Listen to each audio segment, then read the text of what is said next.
कहानी की शुरुआत ईथन नाम के लड़के से होती है जो जंगल में घूम रहा है। तभी अचानक उसे एक आदमी दिखाई देता है जो एक पेड़ से बंधा हुआ है। जब वो उसके पास गया तो देखा कि वो आदमी बुरी तरह से घायल है। उसके मुंह से बहुत सा खून निकल रहा है और अजीब बात यह है कि उसका खून नॉर्मल नहीं है बल्कि वो ब्लैक कलर का है और इसी के साथ उसकी पूरी आंख ही ब्लैक हो जाती है और सीन यहाँ पर कट हो जाता है। अब ये आदमी कौन है, ईथन जंगल में क्या कर रहा है, उस आदमी के साथ क्या हुआ, क्या ये सब जंगल की वजह से हुआ या फिर किसी जानवर के जहर का असर है, ये सब कुछ हम जानेंगे हमारी आज की कहानी में। कहानी की शुरुआत मेलिसा नाम की लड़की से होती है जो कि फॉरेस्ट रेंजर में जॉब करती है। वो नई जॉब लगी है उसकी। असल में मेलिसा की लाइफ में सब अच्छा नहीं चल रहा है। यही वजह है कि वो अपनी रिलेशनशिप से थोड़ा ब्रेक चाहती है और इस वजह से उसने सबसे दूर जंगल में उस जॉब को करने का फैसला किया जिससे उसका मूड थोड़ा फ्रेश हो सके।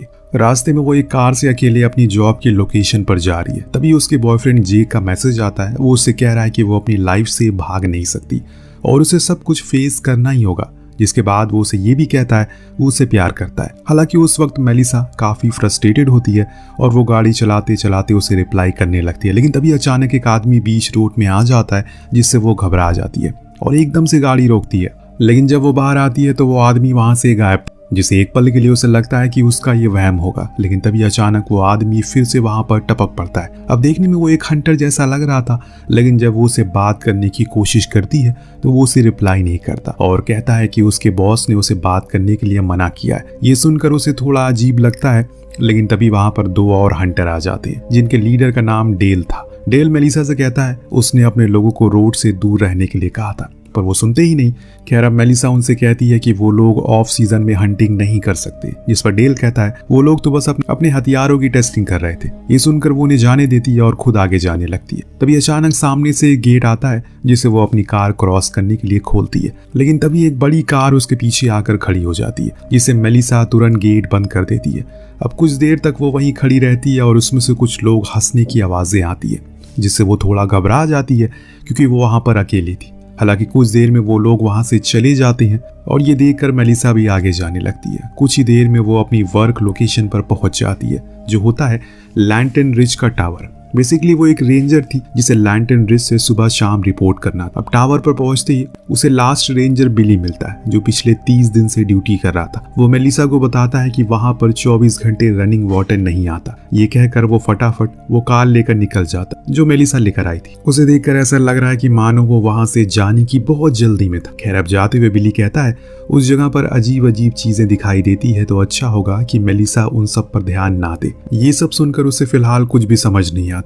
वो फटाफट उस टावर के ऊपर चली जाती है। तभी वो देखती है कि उसका रिपोर्टिंग टाइम हो गया और जब वो रेडियो कनेक्ट करने की कोशिश करती है तो देखती है कि माइक ऑन ही नहीं है, यानी कि वहां पावर सप्लाई नहीं आ रही है। और ये देखकर वो वापस नीचे जाती है। जनरेटर ऑन करने की कोशिश करती है लेकिन वो ऑन नहीं होता क्योंकि उसमें पेट्रोल खत्म हो गया था। अब सब काम करने के चक्कर में उसे 9 बज जाते हैं जिससे जब वो सीनियर को रिपोर्ट करती है तो वो पहले ही दिन लेट होने के लिए उसे डांटते हैं और बुरा भला कहते हैं। तभी अचानक से वहां एक चिड़िया उड़ते हुए आती है जो वहीं पर मर जाती है। ये देखकर मेलिसा को बहुत अजीब लगता, वो थोड़ा और डर जाती है। खैर रिपोर्टिंग करने के बाद वो नीचे जाकर उस चिड़िया को दफना देती है और उसकी फोटो भी लेती है। इसके बाद वो अपना सामान उस जगह पर अरेंज करती है और वहां का व्यू एंजॉय करने लगती है। उसे लगा था कि उस जगह पर आने से उसे थोड़ी शांति मिलेगी। वो काफी कोशिश भी करती है पर इन द एंड वो अपनी लाइफ को याद करके रोने लगती है। खैर अब शाम को वो एक बार फिर से रिपोर्ट करती है। तभी उसके पास एक चैनल से एक दूसरे रेंजर का वॉइस मैसेज आता है। उस दूसरे रेंजर का नाम रॉय था। वो मेलिसा से मिलकर काफी खुश था। वो काफी टाइम से बिली और कैप्टन से बात करके बोर हो चुका है। इस वजह से वो खुश था कि अब वो मेलिसा से भी बात कर सकता है। मेलिसा को भी उससे बात करके काफी अच्छा लगा और कुछ ही देर में वो सो जाती है। असल में उस जगह पर सेल फोन के टावर नहीं थे,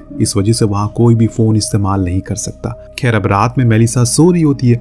तभी अचानक से ग्रीन लाइट आसमान में आती है और कुछ वहां से नीचे गिरता है पर यह बात उसे पता नहीं होती क्योंकि वो नींद में थी। खैर अगली सुबह वो एक्सरसाइज करती है और मजे में ओपन शावर करने लगती है। तभी अचानक उसे लगता है कि कोई उसे देख रहा है। इस वजह से वो फटाफट वहां से वापस टावर पर चली जाती है। आसपास देखने की कोशिश करती है पर उसे कुछ भी दिखाई नहीं देता। अब वो जब नीचे आती है तभी अचानक उसे एक कपड़ा नजर आता है जिस पर कुछ ब्लू कलर का लगा हुआ था। वो ये देख ही रही होती है कि अचानक उसे एक रेडियो की आवाज आती है जिसे फॉलो करते हुए वो लोकेशन पर पहुंचती है जहां एक कैंप सेटअप किया गया था। वो वहां जाकर उस रेडियो को बंद करती है, आसपास देखती है और फिर से अपनी नजरें घुमाती है।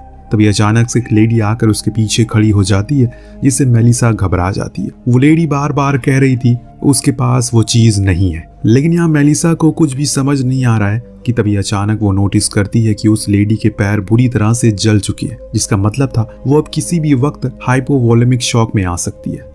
ये देखकर वो तुरंत उसे अपने कैंप तक चलने के लिए कहती है ताकि वो उसकी मदद कर सके। अब वो उस लेडी को लाकर वहाँ सीढ़ियों पर बैठा देती है और तुरंत ऊपर जाकर रेडियो से अपने सीनियर को मेडिकल इमरजेंसी के बारे में बताती है। इसके बाद जब वो वापस आती है तो वो लेडी वहाँ पर नहीं थी, बल्कि वो दूर खड़े होकर कुछ देख रही थी। हालांकि जब मेलिसा वहां देखने की कोशिश करती है तो उसे वहां कुछ भी दिखाई नहीं देता, लेकिन असल में वहां पर एक आदमी छुपा हुआ था। खैर वो लेडी को लाकर वहां बैठा देती है और इतनी देर में वहां कैप्टन भी आ जाते हैं। उस लेडी को रेस्क्यू कर लिया जाता है, पर यह करके वो मेलिसा पर बहुत गुस्सा करता है। वो कहता है कि उसका काम उस जंगल में फायर को देखना और रिपोर्ट करना, वो बस यही करे, लोगों को रेस्क्यू करना और उनकी जान बचाना उसकी जिम्मेदारी नहीं है। यहाँ मेलिसा को लगा उस लेडी को बचाने के लिए कैप्टन खुश होंगे, पर यहाँ तो बात कुछ और ही थी। इस वजह से उसे काफी गुस्सा आता और वो टावर पर वापस चली जाती है। अब उस लेडी की मदद करते वक्त उसे एक सोलर लाइट टूट गई थी जिसे उसे फिक्स करना था। जब वो उसे टावर पर लेकर जा रही होती है तभी उसे एक पाउच मिलता है जो शायद उस लेडी का था। जब वो उस लाइट को बनाने के लिए बैठी तो उसे नींद आ जाती है और वो वहीं सो जाती है। उसकी आंख शाम की रिपोर्टिंग के टाइम खुलती है, जिससे वो फटाफट रिपोर्ट करके बैठ जाती है और तभी उसे वो पाउच याद आता है। वो उसका सामान चेक करने लगती है। उसमें उसे बहुत से पत्थर दिखाई देते हैं और उसके कान में बार बार उस लेडी की आवाजें गूंज रही थी जो कह रही थी वो चीज मेरे पास नहीं है।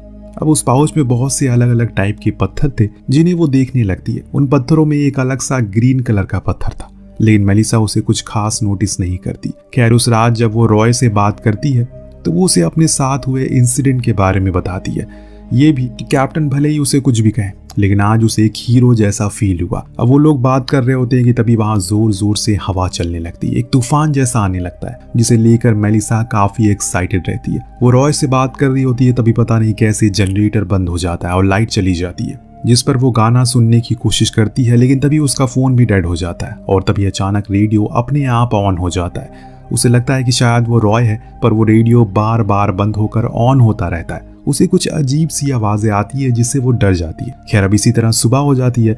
उसे लगने लगा था कि उसका कोई पीछा कर रहा है, इस वजह से आज बाहर थोड़ा एक्सप्लोर करने के लिए वो जाती है। वो अपना सारा सामान पैक करती है और बाहर जंगल में जाती है, जहाँ एक बार फिर वो उस कैंप वाली लोकेशन पर जाती है और वहां पर एक अजीब सी चीज की फोटो लेती है। तभी अचानक वहां ईथन आता है जो मेलिसा को बताता है कि वो वहीं पास की ही कैंपिंग कर रहा है, पर मेलिसा को उसे बात करना अच्छा नहीं लगता। इस वजह से वो उसे घूरने लगती है, जिससे वो वापस चला जाता है। इन सब के बाद शाम को वापस से वो रॉय से बात करने लगती है, जहां रॉय उसे अपनी डेड वाइफ मैगी के बारे में बताता है और ये भी कि वो एक साइकियाट्रिक थी। वो दोनों साथ में उस जगह पर आया करते थे और उसके जाने के बाद उसे वो बहुत याद करता है। अब यहाँ मेलिसा भी उससे बताती है कि वो भी खुद से भाग रही है क्योंकि उसे अब समझ नहीं आ रहा है कि वो क्या करे। वो खुद से ही खुद को हैंडल नहीं कर पा रही है और ये सब देखकर उसे काफी अच्छा लगा। अब उसे उस जगह की आदत होने लगी थी और उसे सबसे दूर रहना भी अच्छा लग रहा था और इस तरह रात हो जाती है। इस बार जब वो सो रही थी तभी अचानक उसकी नींद खुलती है और वो अपनी ली हुई फोटोज को देखने लगती है, जिसके बाद वो कुछ डिसाइड करती है और अगली सुबह रिपोर्ट करते ही जंगल की तरफ निकल पड़ती है। आज मेलिसा को यहाँ 3 दिन हो चुके हैं। वो जंगल में घूमती रहती है, तभी अचानक उसे कहीं दूर से इंसान की दर्द भरी चीखें सुनाई देती है, जिससे वो डर कर वहां से भागने लगती है और इस बीच अचानक उसका पैर एक एनिमल ट्रैप में फंस जाता है और वो वहीं गिर जाती है। वो लोहे का वेपन उसके पैर में काफी जोर से फंस चुका था, जिससे वो दर्द के मारे जोर जोर से चिल्लाने लगती है। तभी अचानक वहां ईथन आता है और उसकी मदद करता है। वो बहुत ही आसानी से उस ट्रैप को खोल देता है और मेलिसा को उसके टावर तक छोड़ने के लिए कहता है, लेकिन तभी वो उससे कहती है कि उसने तो उसे नहीं बताया कि वो टावर में रहती है। पर ये सुनकर वो कहता है कि उसी ने उसको बताया, पर मेलिसा को पूरा यकीन था कि उसने कोई बात उससे नहीं बताई क्योंकि वो अकेली उस जंगल में किसी को भी अपने ठिकाना पता नहीं बता सकती। लेकिन तभी ईथन उसके पास आता रहता है और उसके टावर तक पहुंचाने की जिद करता है। अब वो उसे दूर हो जाती है, लेकिन पैर जख्मी होने की वजह से वो ज्यादा देर ऐसा कर नहीं पाती। तभी वो अपने बैग से पेपर स्प्रे निकालती है और ईथन के पास आने पर उस पर हमला भी करती है, पर उस पर उसका कोई असर नहीं होता। लेकिन तभी वहां डेल और उसका एक आदमी आता है जो ईथन पर हमला करने लगता है। वो मेलिसा की मदद करते हैं, लेकिन तभी ईथन डेल के आदमी को पकड़ लेता और सिर्फ उसे अपने हाथों से जमीन पर कुचल कर मार डालता है। ये सब देखकर मेलिसा के होश उड़ जाते हैं। उसे समझ नहीं आ रहा था कि इस तरह की सुपर ह्यूमन पावर उसके पास आई कहां से। और इसके बाद वो कार से भागने की कोशिश करती है। ईथन कार पकड़ लेता है जिससे वो आगे नहीं बढ़ पाती, लेकिन तभी मेलिसा उसकी तरफ एरो करती है जिससे वो कार को छोड़ देता है। अब रास्ते में जब वो डेल से पूछती है कि वो कौन था, तो वो उसे कहता है कि वो एक डेविल है। तभी अचानक उन्हें डेल का दूसरा आदमी दिखाई पड़ता है, जिसे बचाने के लिए वो गाड़ी से बाहर जाता है, लेकिन तब तक वहाँ ईथन आ जाता है। अब मेलिसा गाड़ी से भागने की कोशिश करती है, लेकिन ईथन कार का दरवाजा ही तोड़ देता है। तभी अचानक डेल वहाँ आता है और ईथन और उसके बीच फाइट होने लगती है। असल में ईथन कुछ ब्रेसलेट के पीछे पड़ा हुआ था जिसमें ग्रीन कलर की स्टोन लगे थे। खैर, अब ये सब देखकर मेलिसा उस कार के पीछे छिप जाती है और उन लोगों की फाइट देखने लगती है। तभी ईथन डेल को मार देता है और उस ब्रेसलेट को लेके आता है। अब ये सब देखकर मेलिसा घबरा जाती है और पास पड़े कैंप के सामान में छुप जाती है। इसी वक्त डेल का वो आदमी वहां आता है और उस पर शूट करने की कोशिश करता है, लेकिन ईथन उस एरो को पकड़ लेता है और उस आदमी को मार डालता है, जिसके बाद वो मेलिसा के पीछे जाता है। अब मेलिसा उस वक्त वहीं छुपी थी और ईथन मजे से उसे ढूंढ रहा था। तभी वो उसे चकमा देकर भाग जाती है, लेकिन ज्यादा दूर भाग नहीं पाती। उसका पैर जख्मी था और ईथन के पास सुपर पावर भी है। इस वजह से वो उसे देखते ही पकड़ लेता है और बालों से उसे खींच कर ले जाने लगता। तभी मेलिसा एक पत्थर से उसके हाथ पर जोर से वार करती है, जिससे उसका ब्रेसलेट टूट जाता है और उसी के साथ वो उसके फेस पर भी हमला करती है, जिससे वहां से ब्लू कलर का लिक्विड बहने लगता है। असल में उस स्टोन के टूट जाने से ईथन कमजोर हो चुका था। इसके बाद भी वो मेलिसा के पीछे भागता रहता है। अब वो उसे फटाफट उस टावर की तरफ जाती है, जहां वो एक कुल्हाड़ी लेकर ईथन का इंतजार करने लगती है।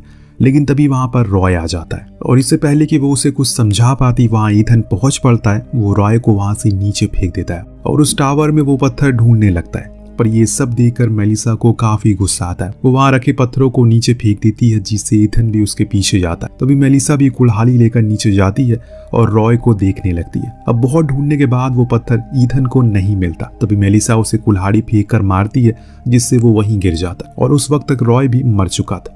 लेकिन तभी अचानक रॉय के फेस से वही लिक्विड निकलने लगता है जैसा ईथन के फेस से निकल रहा था। वो भी मेलिसा से उस पत्थर को मांगने लगता है, लेकिन कुछ ही देर में वो अपने आप नॉर्मल हो जाता है। इन सब के बाद मेलिसा वापस से टावर आती है, लेकिन अब उसे सीढ़ियां बहुत भारी लगने लगी थी। उसे आज तक कभी इतनी सारी होने का एहसास नहीं हुआ। खैर, अब वो जैसे तैसे ऊपर पहुंचती है, रेडियो से कांटेक्ट करने की कोशिश करती है, हालांकि वो ऑन होने के बाद भी काम नहीं करता, जिसका मतलब था कि पावर सप्लाई जा चुकी है। इस वजह से वो गुस्से में चली जाती है और रेडियो को बाहर फेंक देती है। पर आखिर में वो हार कर नीचे आती है और जनरेटर ऑन करती है, जिसके बाद वो रेडियो से मदद मांगती है। इन सब के कुछ देर बाद वहाँ कैप्टन और बिली आ जाते हैं। तभी अचानक बिली वहाँ एक चिपचिपी हुई चीज को टच करता है, जिसके बाद कैप्टन उसे वहाँ नेक्स्ट रेंजर के आने की रुकने का बोलकर चले जाते हैं। वहीं उनके जाने के बाद बिली को वो पत्थर मिल जाता है जो मेलिसा ने छुपा कर रखा था, और इसके बाद उसकी नाक से भी वही लिक्विड बहने लगता है, जिसका मतलब था वो भी इन्फेक्टेड हो चुका है। और इसी के साथ ये कहानी यहीं पर खत्म होती है।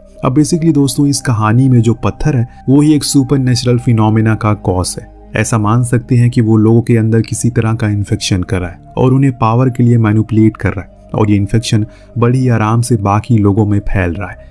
खैर, उम्मीद है आपको ये एक्सप्लेनेशन पसंद आई होगी। मिलते हैं अगली वीडियो में। Thank you so much watching. Peace out.